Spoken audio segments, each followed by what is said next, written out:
Book 1, lines 187 through 209. Aeneas gives a pep talk to the Trojans. First, he does some hunting.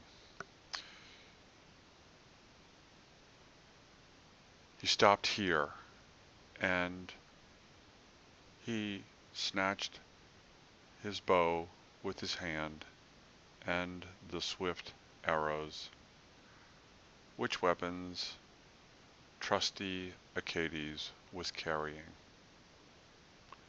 And he lays low, kills the leaders themselves first, bearing their heads high with their branch-like horns, antlers. Then he lays low the common herd, and he throws into confusion the entire crowd of deer, driving them among the leafy groves with his weapons. He did not stop obstinate before prius quam. These two words typically in prose would go together. This is an example of what is called timaeus, the cutting up of a word in two different parts of the line. He did not stop before. He lays low, he kills, pours on the ground as a victor the huge bodies on the ground. So he did not stop before he poured on the ground the huge bodies as the victor. And he equals the number with his ships. So he's got 7 ships, he's got 7 deer. From here he seeks the harbor, and he divides them, the deer, into all of his allies, shares it with his allies. He splits up, divides the wines, which good Acestes had loaded into urns on the Tanacrian shore, and the hero had given to those departing. Little explanation here: Acestes was a king and ally on Sicily, whom the Trojans have already met, found out they have some shared ancestry. The Tanacrian shore means Sicily, and when the Trojans left Sicily the first time, Acestes had given them some food and drink for the trip. And he, Aeneas, calms their sad hearts with his words. And this is one of the more famous speeches in the Aeneid. Aeneas talking to his men. O socii nequignari sumus ante melorum.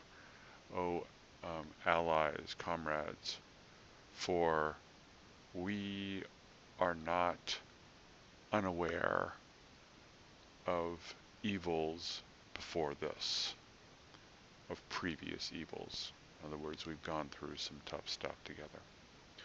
Oh, you, having suffered heavier things, having suffered worse, God will give an end, finem, to these things also.